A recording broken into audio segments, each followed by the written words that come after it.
कृष्णो रक्षतु मां चराचरगुरु कृष्णं नमस्ये सदा। कृष्णेनैव सुरक्षितोऽहमसकृत् कृष्णाय दत्तं मना। कृष्णादेव समुद्भवो मम विभो कृष्णस्य दासोऽस्म्यहं। कृष्णे भक्तिरजञ्जलास्तु भगवन् हे कृष्ण तुभ्यं नमः। पीताम्बरं करविराजितशङ्खचक्रकौमोदगी सरसिजं करुणासमुद्रं राधासहायमतिसुन्दरमन्दहासं वातालयेशमनिशं हृदि भावयामि। श्रीगुरुवायुरप्पा शरणं।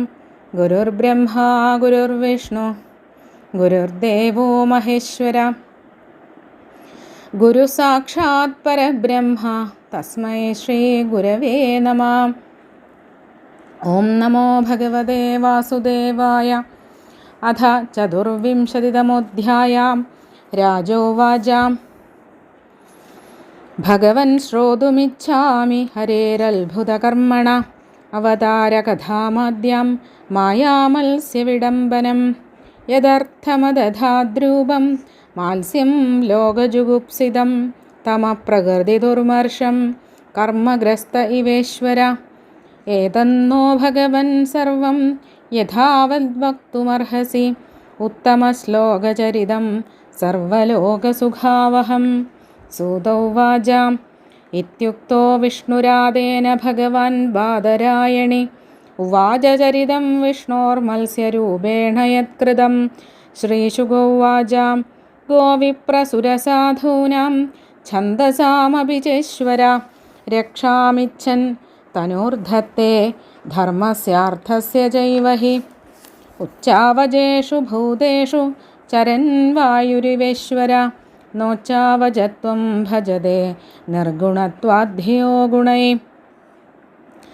आसीदतीतकल्पान्ते ब्राह्मो नैमित्तिकोलया समुद्रोपप्लुतास्तत्र लोका भूरादयो नृप कालेनागतनिद्रस्य धातुशिशैषोर्बली मुखतो निःसृतान् वेदान् हयग्रीवोऽन्तिके हरत् ज्ञात्वा तद्दानवेन्द्रस्य हयग्रीवस्य चेष्टितं दधार शबरीरूपं भगवान् हरिरीश्वर तत्र राजर्षिः कश्चिन्नाम्ना सत्यव्रतो महान् नारायणपरोदप्यत्तपः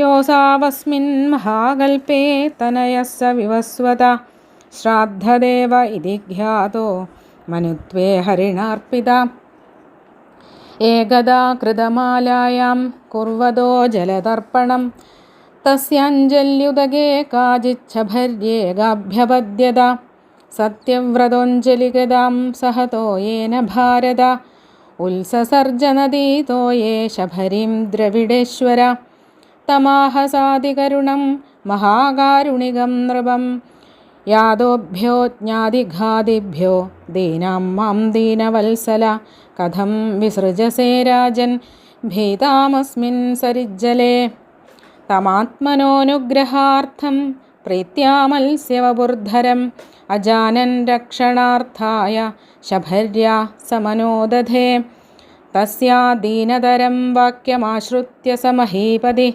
कलशाप्सु निधायैनां दयालुर्निन्य आश्रमं साधु तत्रैकरात्रेण वर्धमानाकमण्डलौ अलब्ध्वात्मावकाशं वा इदमाह महीपतिं नाहं कमण्डलावस्मिन् कृच्छ्रं वस्तुमिहोत्सहे कल्पयौग सुविपुलं यत्राहं निवसे सुखं स एनं तद आदाय न्यधादौदञ्जनोदगे तत्र क्षिप्ता मुहूर्तेन हस्तत्रयमवर्धत नम एतदलं राजन् सुखं वस्तुमुदञ्जनं पृथुदेहि पदं मह्यं यत्त्वाहं शरणं गदा तद आदाय सा राज्ञा क्षिप्ता राजन् सरोवरे तदावृत्यात्मना सोऽयं महामीनोऽन्ववर्धत नैतन्मे स्वस्तये राजन्नुदगं सलिलौगस निधेहि रक्षायोगेन ഹൃദേ മാമവിദാസിനി ഇത്യുക്തഃ സോ നയന്മത്സ്യം തത്രാവിദാസിനി ജലാശയേ സംമിതം തം സമുദ്രേ പ്രാക്ഷിപജ്ജഷം ക്ഷിപ്യമാണസ്തമാഹേദമിഹ മമ്മഗരാദയ അദന്ത്യതിബലാ വീര മാം നേഹോത്സ്രഷ്ടുമർഹസി ഏവം വിമോഹിതസ്തേന വദദാവൽഗുഭാരതീം തമാഹകോ ഭവാനസ്മാന്മത്സ്യരൂപേണ മോഹയൻ നൈവം വീര്യോ ജലചരോ ദൃഷ്ടോസ്മാഭിശ്രുതോപി ച യോ ഭവാൻ യോജനശതമന്നാഭിവ്യാനശേസര നൂനം ത്വം ഭഗവാൻ സാക്ഷാത് ഹരിർനാരായണോ വ്യയ അനുഗ്രഹായ ഭൂതാനാം ധൽസേ രൂപം ജലൗകസാം നമസ്തേ പുരുഷശ്രേഷ്ഠ സ്ഥിത്യുത്പത്യപ്യേശ്വര ഭക്താനാം ന പ്രപന്നാനാം മുഖ്യോ ഹ്യാത്മഗതിർവിഭോ സർവേ ലീലാവതാരാസ്തേ ഭൂതാനാം ഭൂതിഹേതവ ജ്ഞാതുമിച്ഛാമ്യതോ രൂപം യദർത്ഥം ഭവതാ ധൃതം നദേരവിന്ദാക്ഷപദോപസർപ്പണം മൃഷാ ഭവേൽ സർവസുഹൃത്പ്രിയാത്മന യഥേതരേഷാം പൃഥഗാത്മനാം സദാ മദീദൃശോ യദ്വപുരദ്ഭുതം ഹിന ശ്രീശുകൗവാച ഇതി ബ്രുവാണം നൃപതിം ജഗത്പതി സത്യവ്രതം മത്സ്യവപുർയുഗക്ഷയേ വിഹർത്തുകാമപ്രളയാർണവേ ബ്രവീച്ചികേർഷുരേകാന്തജനപ്രിയപ്രിയം ശ്രീഭഗവാനുവാച സപ്തമേദ്യതനാദൂർധ്വമഹന്യേതദരിന്ദമഃ നിമങ്ഷ്യത്യപ്യയാം ബോധൗ ത്രൈലോക്യം ഭൂർഭുവാദികം ത്രിലോക്യാം ലീയമാനായാം സംവർത്താംഭസി വൈ തദാ ഉപസ്ഥാസ്യതി നൗ കാചിദ് വിശാലാ ത്വം മയേരിതാ ത്വം താവദോഷധീ സർവാ ബീജാന്യുച്ഛാവജാനി ച സപ്തർഷിഭിഃ പരിവൃത സർവസത്വോപബൃംഹിത ആരുഹ്യ ബൃഹതീം നാവം വിചരിഷ്യസ്യ വിക്ലവ ഏകാർണവേ നിരാലോകേ ഋഷീണാമേവ വർച്ചസ ദോധൂയമാനാം താം നാവം സമീരേണ ബലീയസാ ഉപസ്ഥിതസ്യ മേ ശൃംഗേ നിബധ്നീഹി മഹാഹിനാ അഹം ത്വാം ഋഷിഭിः സാഗം സഹ നാവമുദന്വതി വികർഷൻ വിചരിഷ്യാമി യാവത് ബ്രാഹ്മേ നിശാ പ്രഭോ മദീയം മഹിമാനം ച പരം ബ്രഹ്മേതി ശബ്ദിതം വേൽസ്യനുഗൃഹീതം മേ സംപ്രശ്നേർവിവൃതം ഹൃദി ഇത്തമാദിശ്യ രാജാനം ഹരിരന്തരധീയത സോന്വൈക്ഷതം കാലം യം ഹൃഷീകേശ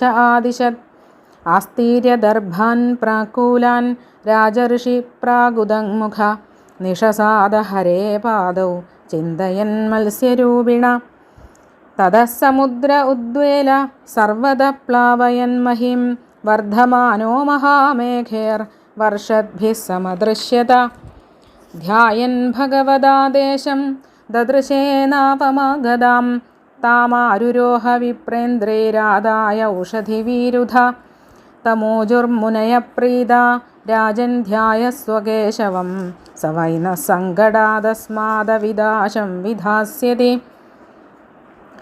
സോനുധ്യാതസ്തദോ രാജ്ഞാ പ്രാദുരാസീന്മഹാർണവേ ഏകശൃംഗധരോ മത്സ്യോ ഹൈമോ നിയുതയോജന സർവത്ര ഗോവിന്ദനാമസങ്കീർത്തനം ഗോവിന്ദ ഗോവിന്ദ നിബധ്യനാവം തച്ഛൃംഗേ യഥോക്തോ ഹരിണാ പുരാ വരത്രേണാഹിനാ തുഷ്ടസ്തുഷ്ടാവമധുസൂദനം രാജോവാചാം അനാദ്യവിദ്യോപഹദാത്മസംവിദ തന്മൂലസംസാരപരിശ്രമാതുരാ യഥൃച്ഛയേഹോപസൃതായമാപ്നുയുർവിമുക്തിദോ ന പരമോ ഗുരുർഭവാൻ ജനോ ബുധോയം നിജകർമ്മബന്ധന സുഖേച്ഛയാ കർമ്മ സമീഹത്തെ സുഖം യത്സേവയാദം വിധുനോത്യസന്മതിം ഗ്രന്ഥിം സഭിന്ധ്യാഹൃദയം സനോ ഗുരു യത്സേവയാഗ്നേരിവരുദ്രരോദനം പുമാൻ വിജഹ്യാത്മലമാത്മനസ്തമ ഭജേതവർണം നിജമേഷസോവ്യയോ ഭൂയാത് സ ഈശ പരമോ ഗുരോർഗുരു നയത്പ്രസാദായുധഭാഗലേശമന്യേ ച ദേവാ ഗുരവോ ജനാ സ്വയം കർത്തും സമേതാ പ്രഭവന്തി പുംസസ്തമേശ്വരം ത്വാം ശരണം പ്രപദ്യേ. അചക്ഷുരന്ധസ്യ യഥാഗ്രണീകൃതസ്തഥാ ജനസ്യാവിദുഷോ ബുധോ ഗുരു. ത്വമർഗദൃക് സർവദൃശാം സമീക്ഷണോ വൃതോ ഗുരുർന സ്വഗതിം ബുഭുൽസതാം. ജനോ ജനസ്യാദിശതേ സതിം മതിം യയാ പ്രപദ്യേത ദുരത്യയം തവ. ത്വം ചാവ്യയം ജ്ഞാനമമോഘമഞ്ജസാ പ്രപദ്യത്തെ യേന ജനോ നിജം പദം. ത്വം സർവലോകസ്യ സുഹൃത്പ്രിയേശ്വരോ ഹ്യാത്മാ ഗുരുർജ്ഞാനമഭീഷ്ടസിദ്ധി. തഥാപി ലോകോ ന ഭവന്തമന്ധധീർജാനാതി സന്തം ഹൃദി ബദ്ധകാമ. തം ത്വാമഹം ദേവവരം വരെണ്യം പ്രപദ്യ ഈശം പ്രതിബോധനായ. ഛിന്ധ്യർത്ഥദീപൈർഭഗവൻ വജോഭിർഗ്രന്ഥീൻ ഹൃദയാൻ വിവൃണുസ്വമോഘ. ശ്രീശുക ഉവാച ഇത്യുക്തവന്തം നൃപതിം ഭഗവാനാദിപൂരുഷ മത്സ്യരൂപീ മഹാംബോധൗ വിഹരംസ്തത്വമബ്രവീത്. പുരാണസംഹിതാം ദിവ്യാം സാംഖ്യയോഗക്രിയാവതിം സത്യവ്രതസ്യ രാജർഷേരാത്മഗുഹ്യമശേഷത. അശ്രൗഷീദൃശിഭിः സാകമാത്മതത്വമസംശയം നാവ്യാസീനോ ഭഗവതാ പ്രോക്തം ബ്രഹ്മസനാതനം. അതീതപ്രളയാപായ ഉത്ഥിതായ സവേധസേ ഹത്വാസുരം ഹയഗ്രീവം വേദാൻ പ്രത്യാഹരദ്ഹരി. സതു സത്യവ്രതോ രാജാ ജ്ഞാനവിജ്ഞാനസംയുത. വിഷ്ണോ പ്രസാദാത് കൽപേസ്മിന്നാസിദ് വൈവസ്വതോ മനോ. സത്യവ്രതസ്യ രാജർഷേർമായാമത്സ്യസ്യ ശാർങ്കിണ സംവാദം മഹദാഖ്യാനം ശ്രുത്വാ മുച്ഛേദ കിൽബിഷാൻ.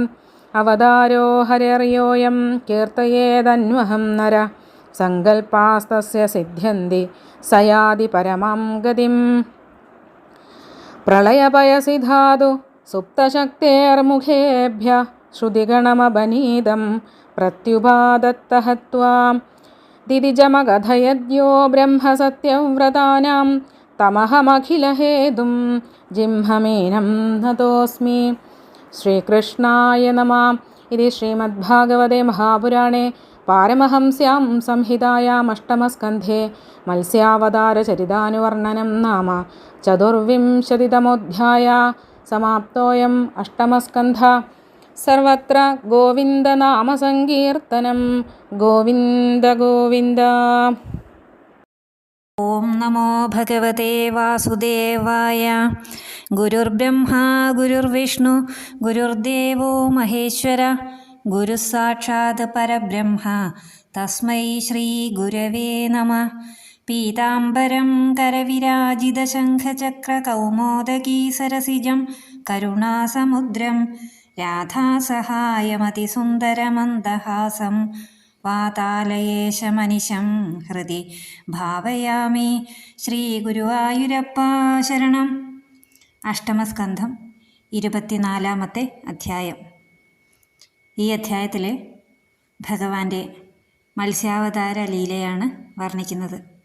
രാജോവാച ഭഗവൻ ശ്രോതുമിച്ഛാമി ഹരേരത്ഭുതകർമ്മണ അവതാരകഥാമാദ്യാം മായാമത്സ്യവിഡംബനം. ഇവിടെ പരീക്ഷിത്ത് മഹാരാജാവ് ശ്രീശുക ബ്രഹ്മർഷിയോട് അപേക്ഷിക്കുകയാണ്. ഹേ ഭഗവൻ, അത്യാശ്ചര്യകരങ്ങളായ അനന്തകർമ്മങ്ങളെ ആചരിക്കുന്ന ശ്രീഹരിയുടെ ആദ്യ അവതാര ചരിതം മായാമത്സ്യലീല കേൾക്കാൻ എനിക്ക് അതിയായ ആഗ്രഹമുണ്ട്. കാലകർമാദികളുടെ നിയന്താവായിരിക്കുന്ന ഭഗവാൻ എന്തിനാണ് ലോകത്താൽ വെറുക്കപ്പെടുന്നതും തമോ ഗുണ സ്വഭാവത്തോടു കൂടിയതും ദുസ്സഹവുമായ മത്സ്യാകൃതി കർമാധീനനെന്ന പോലെ ധരിച്ചത്? സർവലോക സുഖാവഹമായ ഉത്തമ ശ്ലോകചരിതം അവിടുന്ന് പറഞ്ഞു തന്നാലും.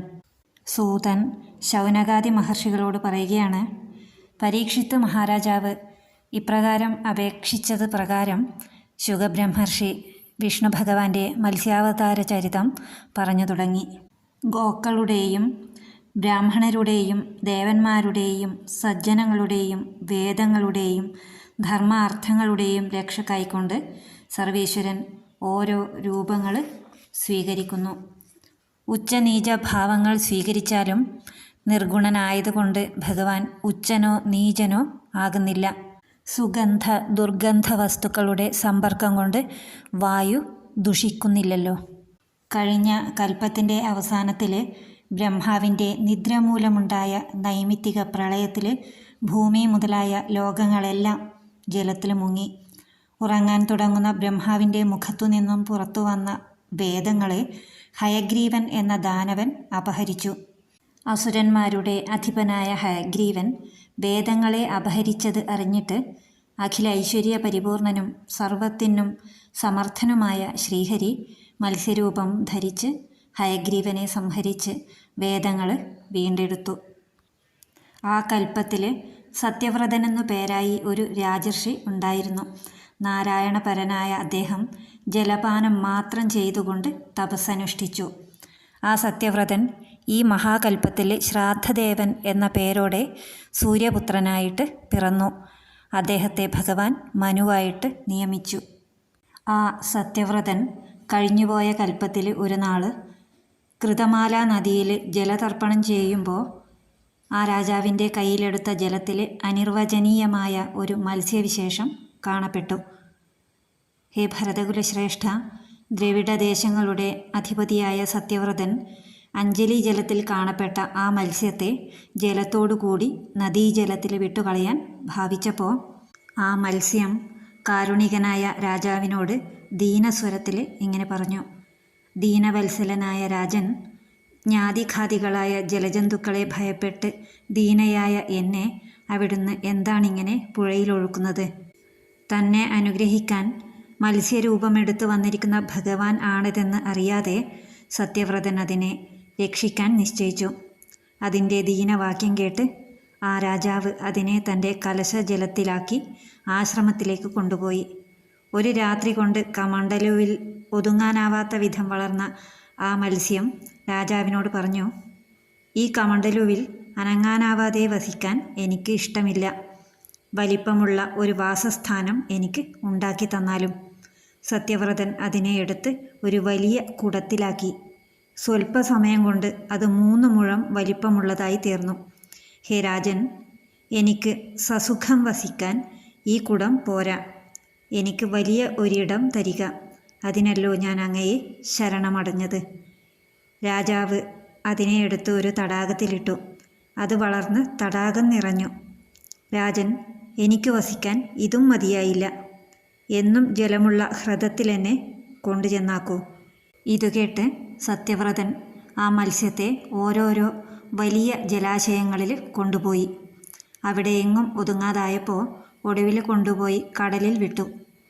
കടലിലിടുന്ന അവസരത്തിൽ ആ മത്സ്യം പറഞ്ഞു: ഹേ വീര, അതിബലവാന്മാരായ മകരാതി മത്സ്യങ്ങൾ എന്നെ പിടിച്ചു വിഴുങ്ങും. അങ്ങെന്നെ ഇങ്ങനെ വിട്ടിട്ട് പോകരുത്. ഇപ്രകാരം മനോഹര വാക്കുകൾ കൊണ്ട് തന്നെ മോഹിപ്പിക്കുന്ന ആ മത്സ്യത്തോട് സത്യവ്രതൻ ചോദിച്ചു: മത്സ്യരൂപേണ നമ്മെ മോഹിപ്പിക്കുന്ന അങ്ങ് ആരാകുന്നു? ഇതുമാതിരി മഹിമയുള്ള ഒരു മത്സ്യത്തെ ഞാൻ കണ്ടിട്ടുമില്ല, കേട്ടിട്ടുമില്ല. ഒരു നാൾ കൊണ്ട് 100 യോജന വിസ്താരമുള്ള തടാകം നിറയുമാറ് അങ്ങ് വളർന്നുവല്ലോ. അവിടുന്ന് തീർച്ചയായും കാരണജലശായിയായ സാക്ഷാൽ ശ്രീഹരി തന്നെ ഭൂതാനുഗ്രഹത്തിനായി ജലജന്തു രൂപം ധരിച്ചതാകുന്നു. പുരുഷോത്തമ, സൃഷ്ടി സ്ഥിതി സംഹാരകർത്താവേ, വിഭോ, അവിടേക്ക് നമസ്കാരം. ശരണാഗതരായ ഞങ്ങൾക്ക് ആശ്രയം അവിടുന്ന് മാത്രം. അങ്ങയുടെ ലീലാവതാരങ്ങളെല്ലാം ജീവജാലങ്ങളുടെ പാലനത്തിനായിക്കൊണ്ട് ആകുന്നു. അവിടുന്ന് ഈ രൂപം എടുത്തതിൻ്റെ ഉദ്ദേശം എന്താണെന്നറിയാൻ എനിക്ക് ആഗ്രഹമുണ്ട്. സർവഭൂത സുഹൃത്തായ അങ്ങയുടെ അടിമലർ ശരണമടഞ്ഞാൽ അത് വ്യർത്ഥമായി പോവുകയില്ല. ഈ അത്ഭുത രൂപം കാണിച്ചു തരുവാൻ അവിടുന്ന് കനിഞ്ഞുവല്ലോ.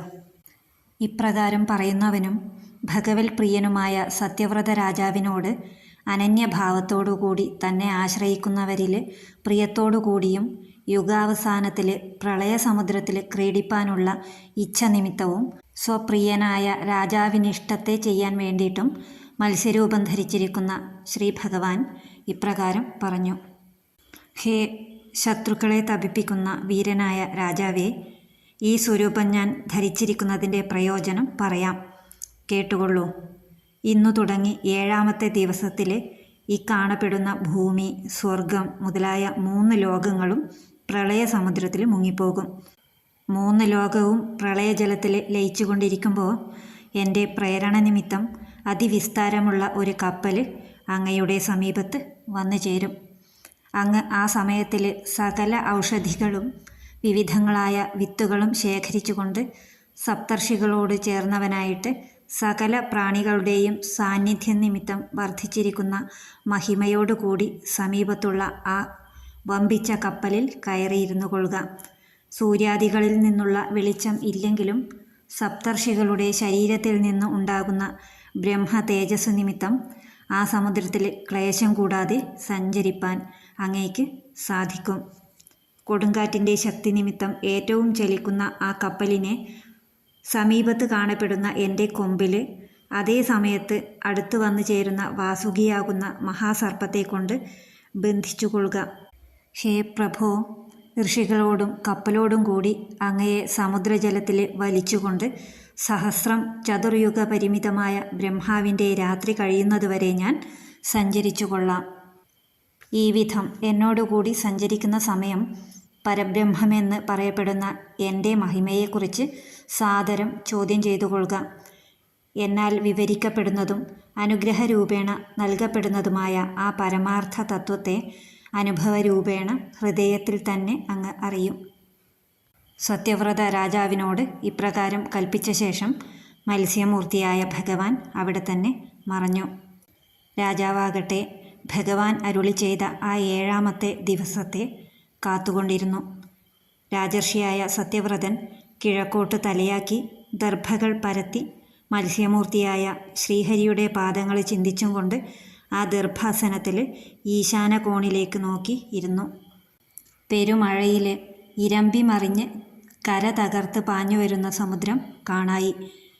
ഭഗവതാദേശവും നനച്ചുകൊണ്ടിരിക്കെ ഒരു കപ്പൽ കണ്ടു. സപ്തർഷികൾ അതിലുണ്ടായിരുന്നു.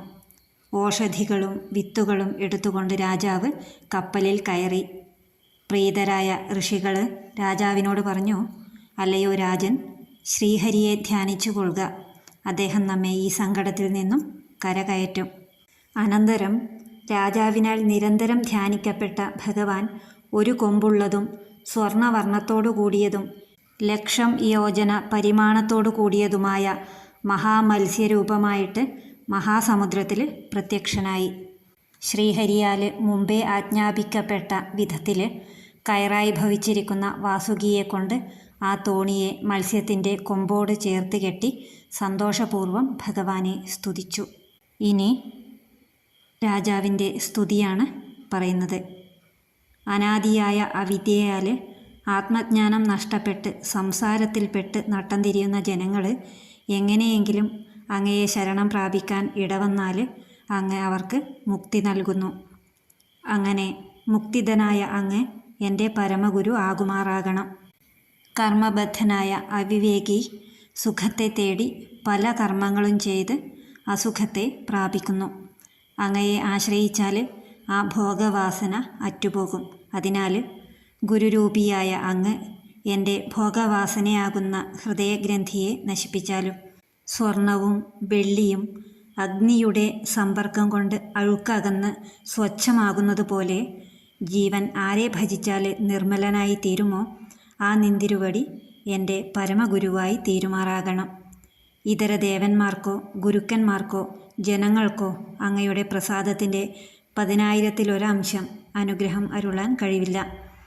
അങ്ങനെയുള്ള അങ്ങയെ ഞാൻ ശരണം പ്രാപിക്കുന്നു. അവിവേകിയായവൻ അജ്ഞനായ ഒരുവനെ ഗുരുവായി വരിക്കുന്നത് അന്ധൻ വേറൊരന്ധനെ മാർഗദർശിയായി സ്വീകരിക്കും പോലെയാണ്. ആത്മതത്വം അറിയാൻ ആഗ്രഹിക്കുന്ന ഞാൻ സർവേന്ദ്രിയങ്ങളുടെയും പ്രകാശകനും സൂര്യനെപ്പോലെ സ്വയം പ്രകാശകനുമായ അങ്ങയെ ഗുരുവായി വരിക്കുന്നു. അജ്ഞനായ ഗുരു അവിവേകിയായ ശിഷ്യന് അസത്തായ കാര്യങ്ങൾ ഉപദേശിക്കുന്നു. ശിഷ്യൻ കൂരിരുട്ടിൽ ചെന്ന് ചാടുകയും ചെയ്യും. അവിടുന്നാകട്ടെ നിത്യവും സത്യവുമായ ജ്ഞാനത്തെയാണ് ഉപദേശിക്കുന്നത്. അതുവഴി മനുഷ്യൻ നിഷ്പ്രയാസം ആത്മസ്വരൂപത്തെ അറിയുകയും ചെയ്യുന്നു.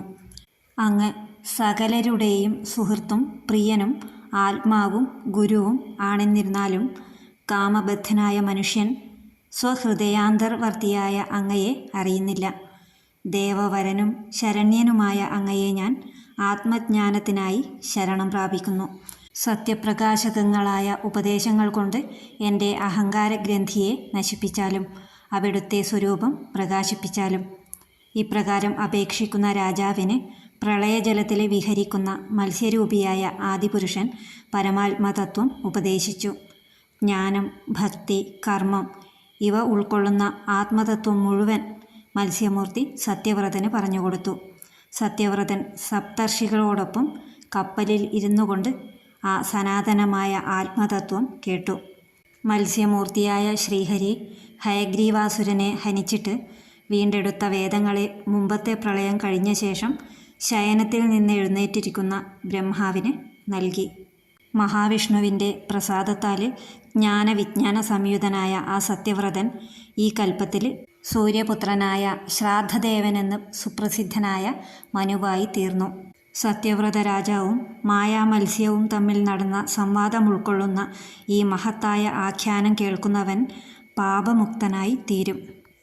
ശ്രീഹരിയുടെ ഈ അവതാര കഥ നിത്യവും കീർത്തിക്കുന്നവൻ്റെ സങ്കല്പങ്ങൾ സഫലങ്ങളാകും. അവൻ പരമഗതി പ്രാപിക്കുകയും ചെയ്യും എന്നുള്ള ഫലശ്രുതിയും പറയുന്നു.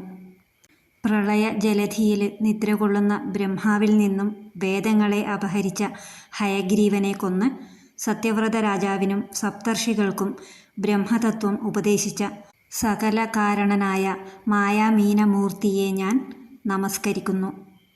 ഇത്രയുമാണ് ഈ അധ്യായത്തിൽ പറഞ്ഞിരിക്കുന്നത്. സർവം ശ്രീകൃഷ്ണാർപ്പണമസ്തു. സർവത്ര ഗോവിന്ദനാമസങ്കീർത്തനം. ഗോവിന്ദ ഗോവിന്ദ.